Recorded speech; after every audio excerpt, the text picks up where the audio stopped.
nuclear deal.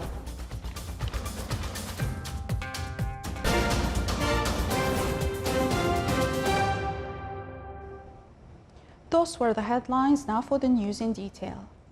His Majesty Sultan Haytham bin Tariq has sent a cable of condolences to His Excellency Lenin Moreno, President of Ecuador, on the death of the former Ecuadorian President Gustavo Noboa.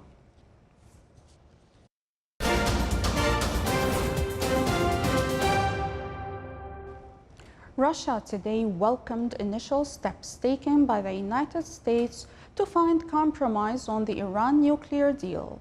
The historic accord brokered in 2015 that collapsed under U.S. President Donald Trump.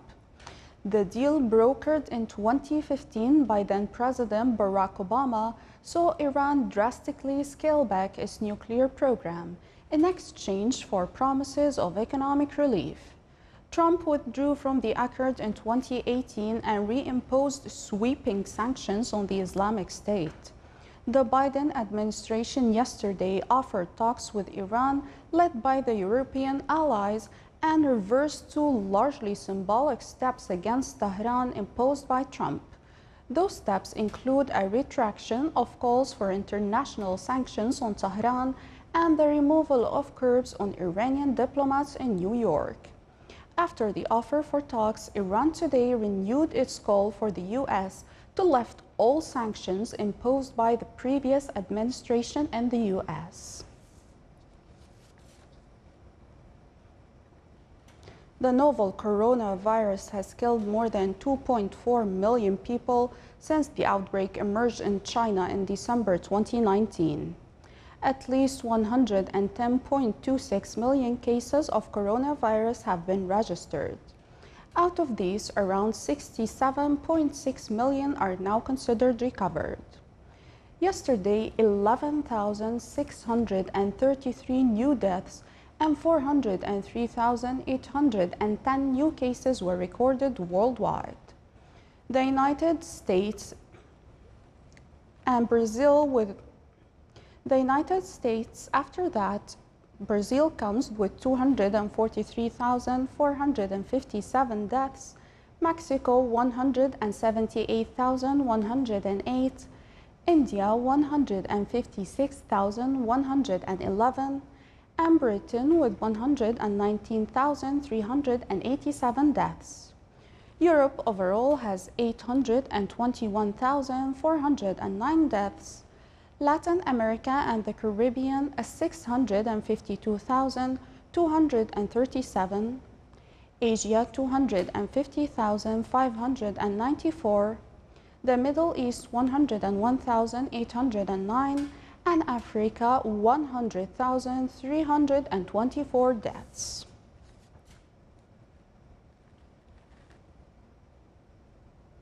NATO Secretary General Jens Stoltenberg said yesterday the alliance had made no final decision on the future of its Afghanistan mission, as new U.S. President Joe Biden weighs pulling out troops, while defense ministers held off on making that call at a two-day virtual conference they did to decide to expand a NATO training mission in Iraq from 500 to around 4,000 personnel. The fate of NATO's strong support mission in Afghanistan was top of the agenda after former U.S. leader Donald Trump struck a deal with the Taliban to pull the troops out. Biden's administration is reviewing whether to stick to a looming May 1st deadline to withdraw the remaining U.S. troops or risk a backlash from the insurgents by staying. U.S. officials said new Defense Secretary Lloyd Austin is keen to revitalize ties after years of tension under Trump, was going to listen to the allies and pass on their input to Biden. Still to come on News Bulletin. NASA's Perseverance rover ready to search for life on Mars.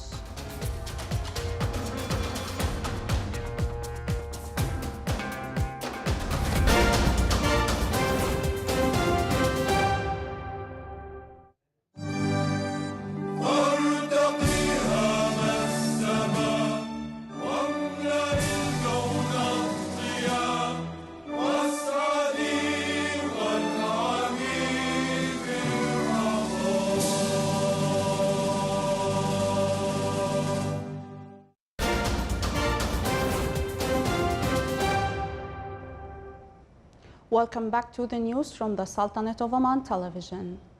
Healthcare centers of the Ministry of Health across the Sultanate continue to vaccinate the targeted groups. More details on the following report by Abdullah bin Ahmed al-Rubai. More than 40 healthcare centers of the Ministry of Health across the Sultanate continue to vaccinate the targeted group in the first phase of the national campaign against COVID-19 with the Pfizer-BioNTech and Oxford AstraZeneca, thanks to the availability of these vaccines, during which its process of vaccination went faster, while simultaneously continuing to follow the guidelines and specified protocols for testing and reviewing its safety. My wife and I have already taken the COVID-19 vaccine, both doses, the initial dose that was taken about 4 weeks ago, and the last dose, the second dose and final one, we took yesterday. And alhamdulillah, up to now, no side effects, no complications whatsoever, in spite of what some of the conspiracy theorists have been saying to the public. That this has been created maybe to the detriment of the human race, to make it more specific. But this should not be followed. I think all of us have a responsibility to make sure that we preserve health, and the only way we can do it, particularly with this pandemic at the moment, is to make sure that all of us take full control of our own behavior and our own attitude to make sure that none of us succumbs to this pandemic. Because if one of us gets it, we are likely to infect the whole community generally. And we can imagine the kind of financial and socioeconomic difficulties the country is in. So it is not the responsibility of the government, although they are doing their very best for trying everything by any means necessary to protect us with the resources. But at the same time, I think this is everybody's responsibility, and all of us owe it to ourselves and the country and the government as well to be careful and to make sure that we don't succumb to this pandemic infection and then infect the others as well. The vaccination of the target group that received the first dose of the vaccine is also simultaneously underway. Based on the data released 4 days ago, the number of people vaccinated in the first phase of the national campaign for immunization against COVID-19 with the Pfizer-BioNTech vaccine has reached 27,000, covering 95% for the first dose and 22,369 people, 82% for the second dose. I very much believe in the COVID-19 vaccine, and I'm going to take it. Dear fellow citizens and residents alike, it is not only to your interest, but to all of us, the community at large, to adhere, practice, and strictly implement the prescribed precautionary measures in order for all of us to stay safe and healthy. It only takes one individual for this evil beast of a virus to acquire the strength it needs to contaminate and devastate our lives, our society as we know and love, and our socio-economic integrity. The chain of our society is only as strong as the weakest link in that chain, and if one link is weak because of ignoring these precautionary measures, that it goes without saying that our society as a whole will be dangerously and lethally compromised. So let's all of us be vigilant and strictly follow the prescribed preventive measures for the benefit of one and all. For the Sultanate of Oman Television, I'm Abdullah bin Ahmed al-Rubai. Oil prices raised early gains with the Brent retreating from a 30-month high above $65 a barrel as buying spurred by concerns that a rare cold snap in Texas could disrupt U.S. crude output for days or even weeks. Long-term contracts for Brent crude oil decreased by 87 cents, which equals 1.4% as to reach $63.06 a barrel. The long contracts for U.S. West Texas Intermediate declined by 82 cents as to reach $59.70 a barrel.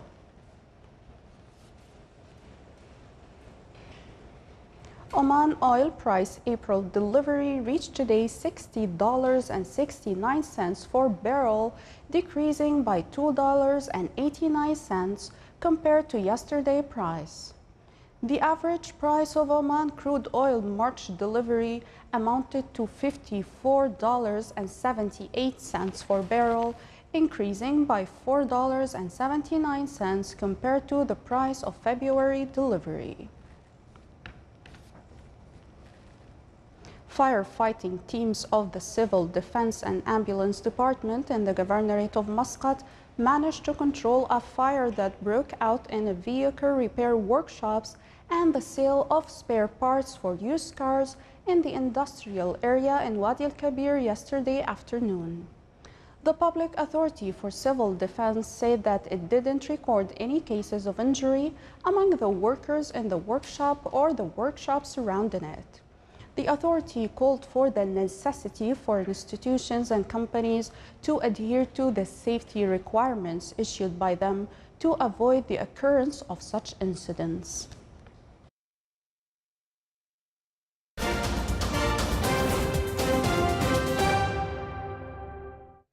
NASA's Mars rover Perseverance, the most advanced astrobiology lab ever sent to another world, streaked through the Martian atmosphere yesterday and landed safely inside a vast crater, the first stop on a search for traces of ancient microbial life on the red planet. Operations lead Swati Mohan and other mission managers at NASA's Jet Lab near Los Angeles burst into applause and cheers as radio beacons signaled that the rover had survived a descent and arrived as planned on the floor of Jezero crater, site of a long-vanished Martian lake bed. The six-wheeled vehicle came to rest about 2 kilometers from towering cliffs at the foot of a remnant fan-shaped river delta etched into a corner of the crater billions of years ago, and considered a prime spot for geobiological study on Mars. The robotic vehicle sailed through space for nearly 7 months, covering 472 million kilometers before piercing the Martian atmosphere at 19,000 kilometers per hour to begin its descent to the planet's surface.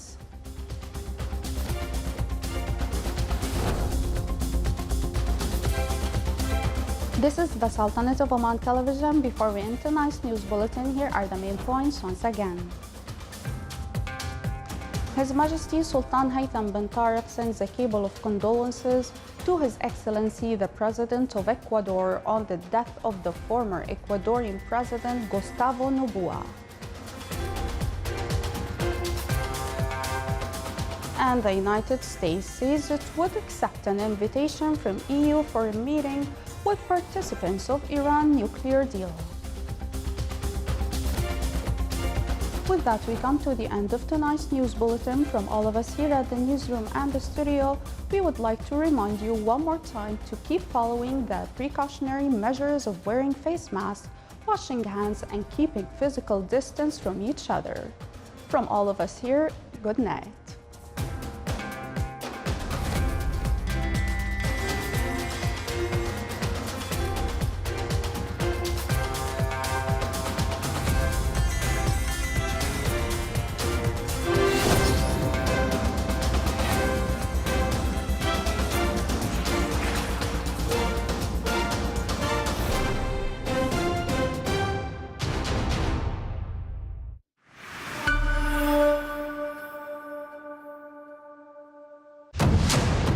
انت بينك وبين دانا خلاف فني فقط. ترى ابوي مزوجني غصب عني، وهذه جريمه سبيلها تزوير، اغتيال، نصب، جد. اسمي اماني مو دانا، دانا ماتت خلاص. اسف، الحب اللي ما قدرت تمشيه ولا قدرت تاخذه من غيرك. انا وبنتي وانت بعد والبيت كله يخدمونها. يعني انتهت التمثيليه بانسحاب البطل في الحلقه الاخيره.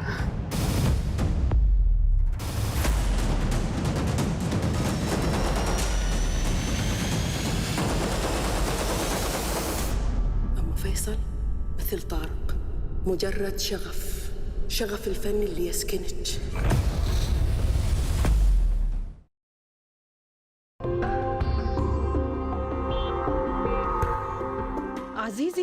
المواطن.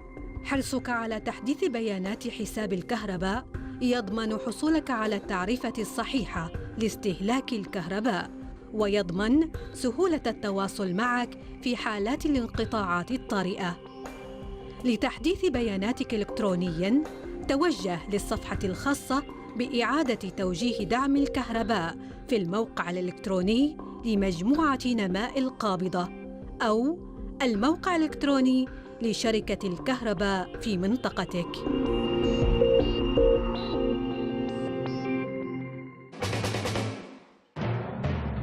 افتحوها اطبخوها قلوها قرمشوها قلبوها شهقولها يا الله ما عجبها جمدها وهي طازة كل حبة بتسوى